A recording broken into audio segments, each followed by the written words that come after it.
It's been about 7 months since I last recorded myself talking about this, and a lot's happened. A week of complete blissful non-self, zero sense of self, sense of action, sense of anything.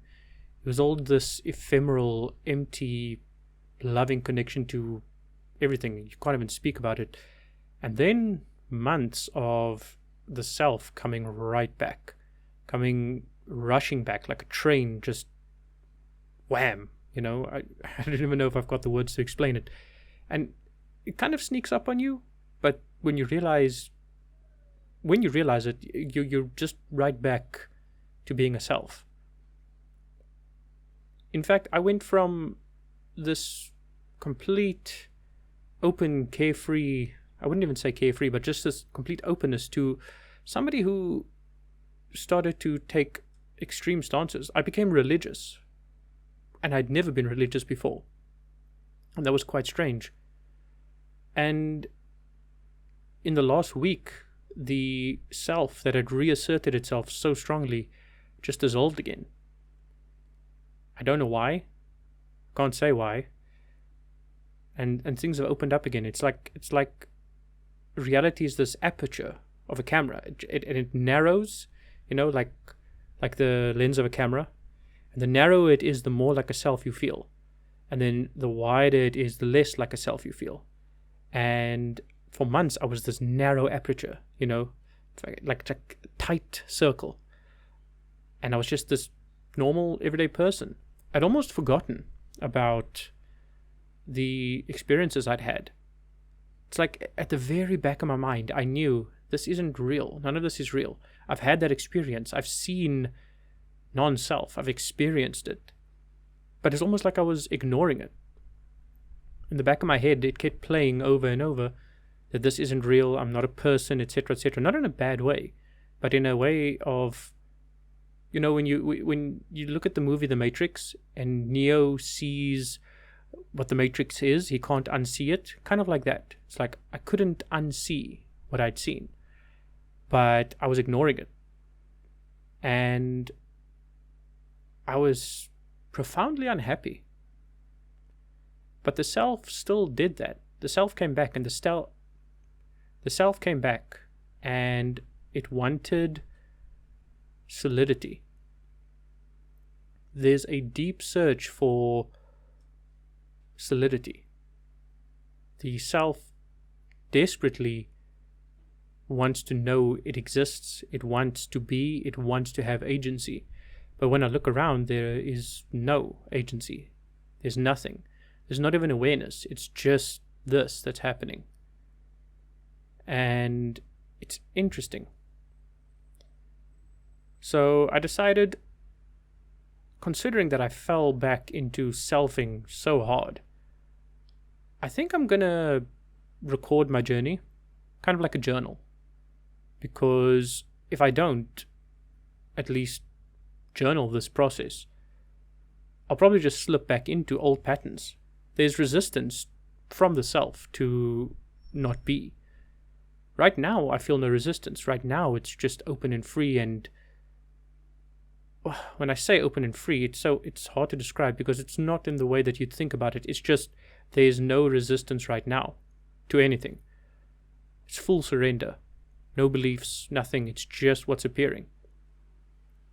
But when the self comes back, it wants rules. It wants solidity. It wants to know that there's a right and a wrong. There's a way to be and a way to not be. And if I don't somehow, at the very least, journal this and keep it front of mind, I feel like there might be a reversion back into that. Now, at the same time, I say that, but there's no doing of anything, right? I've never been in the driver's seat. There's no, how do I put this? There's no agency, right? So it's not like I can do anything about this. There's no even trying. In fact, it's the trying that hurts. The trying is what causes suffering. It's because you try. It's because you think you are a person that can do. And then you find out that you can't, that despite everything, trying is futile, and that life just lives. Life just happens. Things happen. And there's no volition there, it just unfolds. But it's the resistance, because you're constantly trying to sculpt life into your own vision of what it should be. And it's like a trap, right? It's almost like a,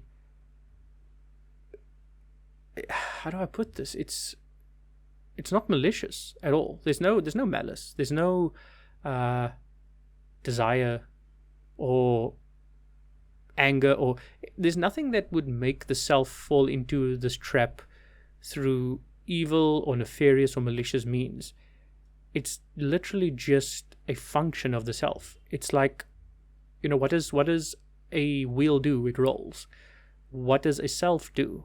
It tries to self, and trying to be, egoing, being an ego, being a person, is to try and do things. It's to have volition.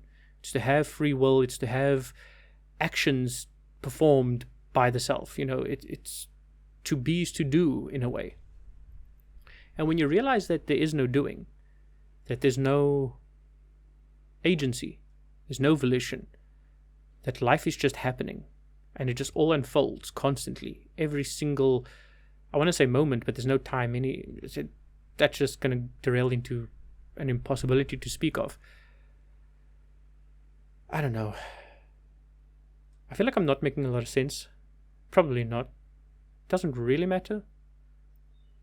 Why am I posting this? I think there's a part of me that wants to reach out and hope that this self can find other selves to self with and talk about this with, because this is the only thing worth talking about. But at the same time, I see it as pointless as well.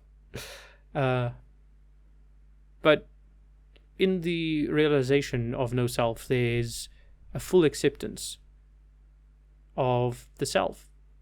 It's non-duality is non-dual. It's not one or the other, it's both. It's both yin and yang, but also only yin and also only yang. You can't really talk about this.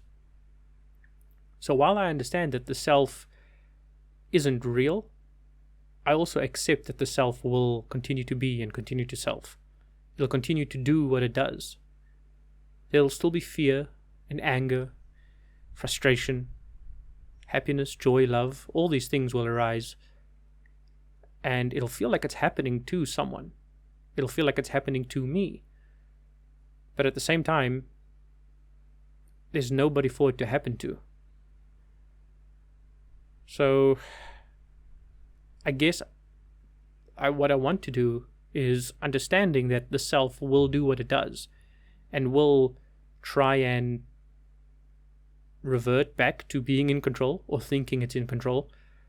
If I don't at the very least find a way to keep a remembrance of what this is, to remind the self that it can't do anything, if I don't find a way to do that, I'll fall back into that old trap again of thinking that the self is real, even though I know it's not. At the back of my head, I knew it wasn't, but I was ignoring it, and I don't want to ignore it again. So I guess that's why I'm doing these videos. I don't know if I'm going to continue with it. I'll try. I don't know if there's really any audience for this. I don't think there's anybody who would find interest in it, but that's fine. The posting of it, I guess, is just what's going to help me ensure that I keep up with it, because it's so easy to just say I'll record something for my own viewing and then never look at it again, never do it again. But if I post it, at the very least, there's a feeling of obligation, in the relative at least, not in the absolute. So I guess that's why I'll do these videos.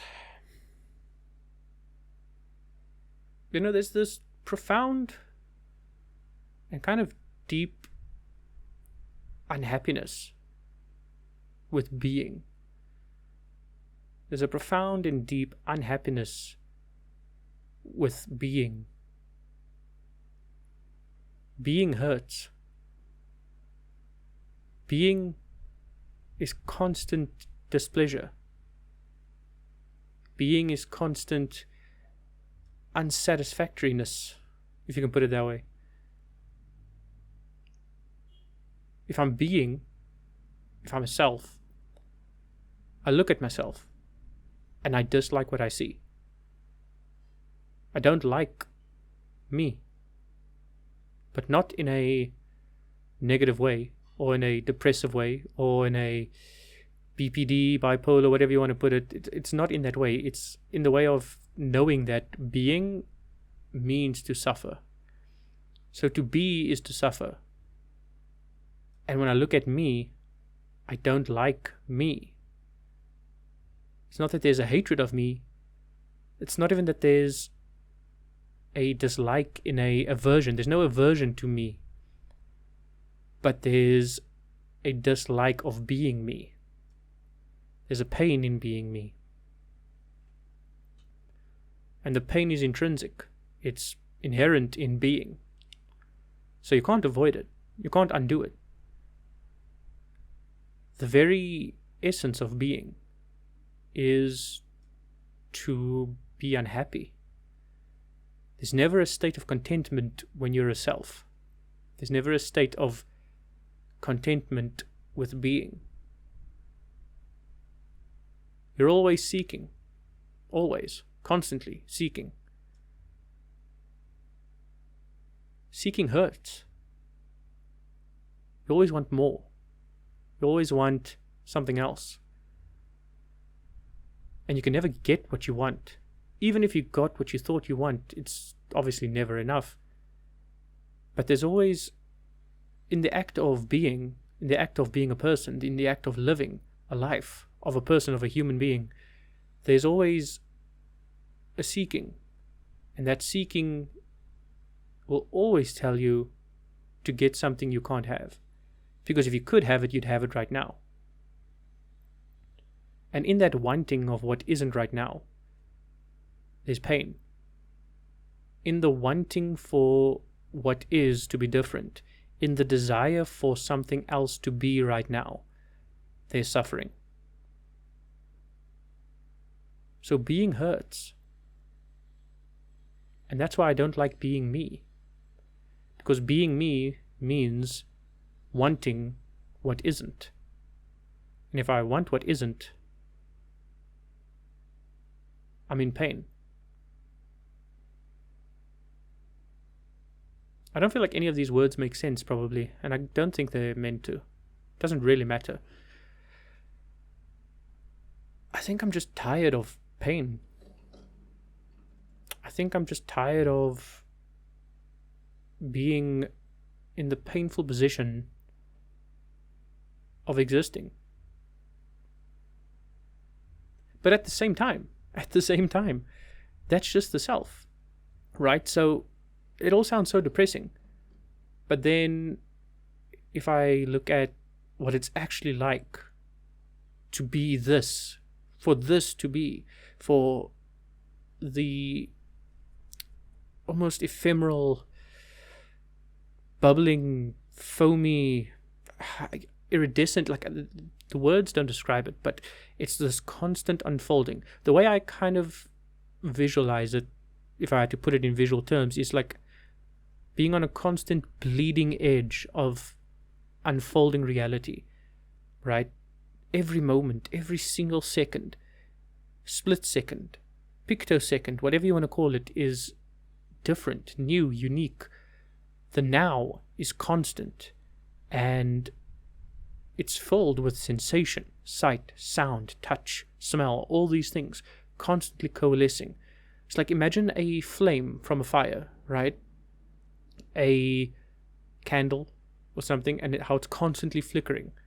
If you were to take a video clip of that flickering fire and chop it up into 1,000 frames, every frame would be slightly different, even though it's the same fire. That's kind of what it's like to be. It's this, right? It's this constant being that's constantly changing. But at the same time, there is no time, right? There's no actual cause and effect. So any reference to seconds ago or a minute ago is just a thought, right? It's a memory, but memories are just thoughts. So you have only now. You only have now. And in the now, a thought can occur of a memory, right? So a memory is always in the now. And I don't even think any of these words come a fraction of a percentage close to expressing what it's actually like. And the point I'm trying to make is, whilst I don't like being me, and I'm trying to deconstruct this sense of self, being, just actual being, not being a me, not being a self, just being, is the most perfect, the most full yet empty, the most indescribable, effervescent. I don't even feel like I'm using the right words here. My vocabulary is just failing me, but it's both beautiful and sorrowful. Sorrowful in the sense of being a self, right? The sorrowful in the sense of never having what you want, but beautiful in the sense that there is no self to want. There's no self that could be disappointed. I feel like that's the nature of this non-dual being. The nature of not being is to be satisfied with what is. And I feel like I'm just talking in loops here. Doesn't really matter. It's fine.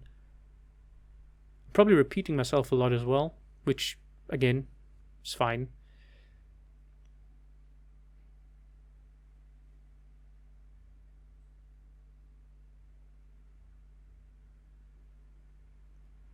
There's a constant stream of thoughts. Thoughts are spontaneous, right? They come up all the time. But some of them are sticky. So sticky. A thought will come up and you'll cling. There'll be a clinging. And it's that act of clinging, that act of attachment, that creates a sense of self. So for example, if I think, I want to get a really good paying job, right? Let's take that for example. I'm not happy with my current financial situation, so man, a really good paying job would be nice. That's just a thought that comes up. Now, a lot of thoughts will come up and they just go. It's kind of like clouds passing over the sky. They just come and they go. But some are sticky. And a thought like that comes up and it's sticky. And now you think, well, yes, that would be nice. A good paying job would be very nice. Oh man, I really don't like not having a good paying job. I really wish that I had money. I really wish that I did more with my life. I really wish I was more worthy. And you see how it spirals. From just thinking like, oh, this would be nice, clinging to that thought, you spiral into selfing so hard that you're not good enough, that this isn't good enough, this needs to change, I need to change, I need to be better, etc., etc., etc. It's thoughts that stick to you, cling on to you, you know.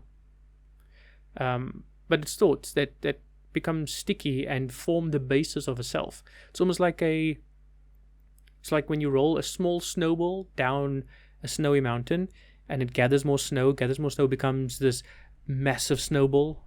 Probably not real, probably only in cartoons, but you get the point, right? So it's this tiny little seed that rolls and creates as it rolls and spirals and drags you in with it. And the next thing you know, you're a self again, stressing and wondering and being unhappy and being ill-content and praying to a God that you're not sure if there is a God, but you're praying because you're hoping that some outer force will save you and change what is right now.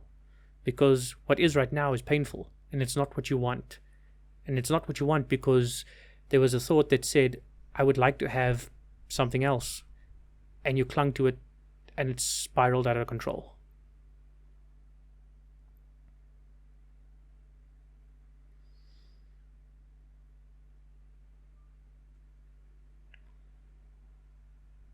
Yeah. Yeah.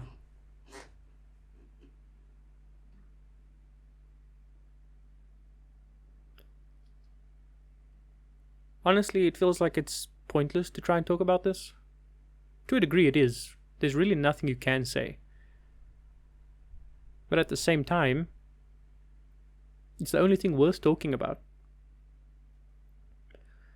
I was thinking to myself, in this dance of being me, not being me, duality, non-duality, all this, thoughts came up of, what do I enjoy talking about, really? I've tried different things before. Everything gets old because talking about anything that is linked to the self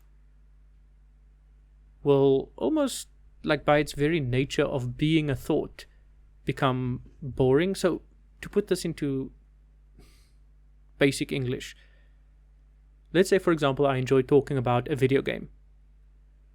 It's my favorite video game. I talk about it.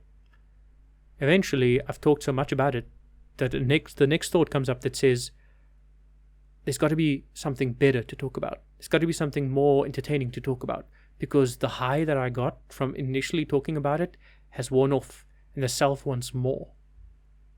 But when talking about this, as opposed to anything else that the self can cling to, when talking about this indescribable reality, there's nothing more to it. It's the most beautiful and complex thing that's also the most simple and mundane thing.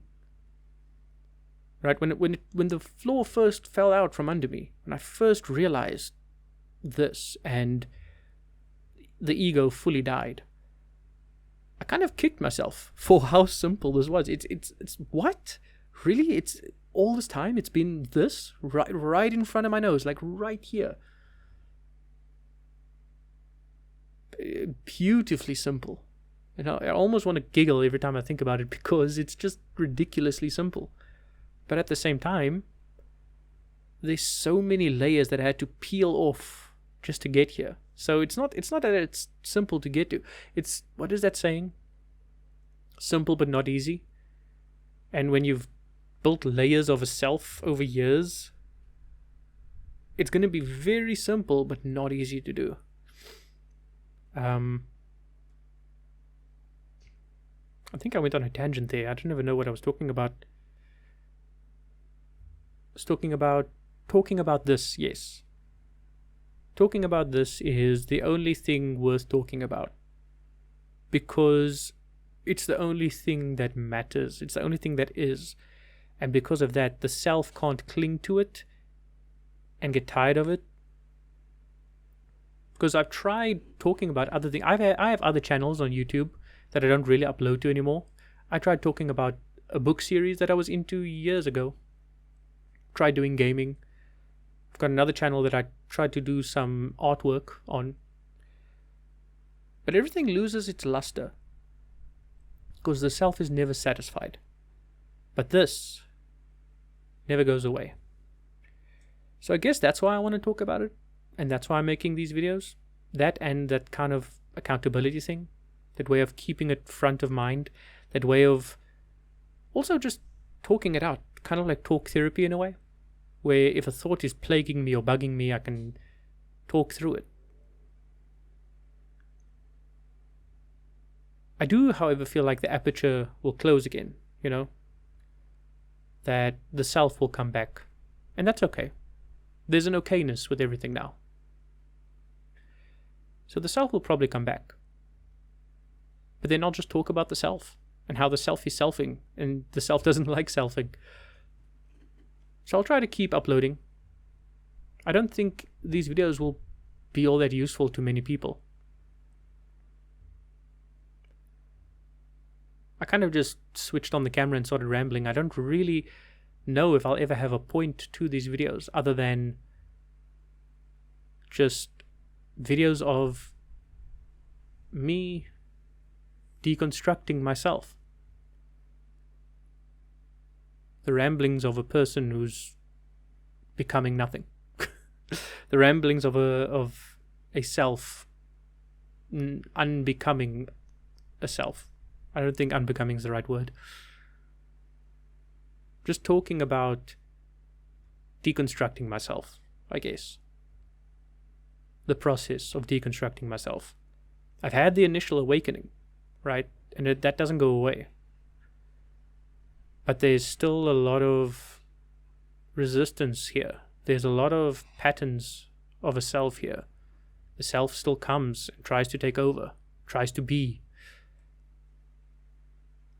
So I guess now that I've had that insight of no self, now I can actually start undoing the self.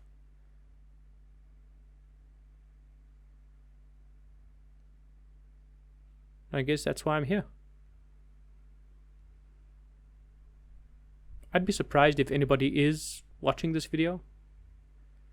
I'm probably not going to title it anything like clickbaity or good for the algorithm or whatever. And I'm probably not going to like find ways to actually push this to an audience. So if you are here, not only if you're here, but if you are watching this and you're this far into the video, number one, thank you. Number two, can I count? Number one, thank you. Number two, why? Why? But nevertheless, thank you if you are watching. And if there is anything that stood out to you, I don't know, maybe these ramblings help someone. Maybe it doesn't. But if there is any value to this for anyone, let me know. If you have any questions, you can let me know too, but I don't know if I'm really qualified to answer anything.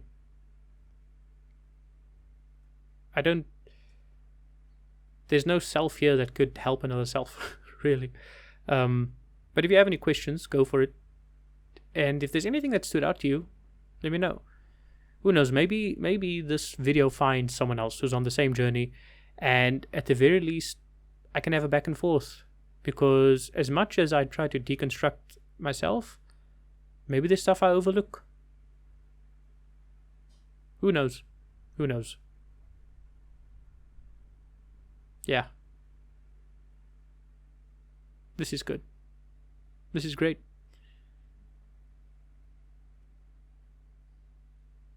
I feel like I'm just going to sit here and stare into the distance constantly. So I'm going to end the video. Don't know how frequently I'll upload. The uploads will come as I feel like I have something to say. As I feel like I need to talk about this, the self, whatever resistance comes up, etc. If you've seen any of Suzanne Chang, I think her surname is, Suzanne Nonduality or something like that. I can't remember her channel name. But though I don't always resonate with her transmissions, with what she says, I really like her style of just talking. So I'll probably do something similar, like this, you know? I'll probably continue to do this. There might be videos where I talk about a specific thing. Maybe there's videos where I just want to do guided meditations. Who knows? I don't know. I can't know. Nobody can. Nothing can. There is nobody. Anyway. Ramblings. The Ouroboros eating its own tail, you know. Anyway. This probably seems like the ravings of a madman to somebody who's not in the non-duality space. But that's fine. You can call me a madman. I don't care. If you're this far into the video and you think I'm a madman, then why'd you stick around so long? Thank you for doing that. Appreciate it. Anyway, I've been saying I'm going to end this video. I'm going to end it now. Otherwise, I'm just going to keep talking into a loop. And yeah, well, as much fun as that would be to do, it would be horrible. Just terrible to watch. So I'm going to end the video there. Thank you for watching. I'll see you when I see you.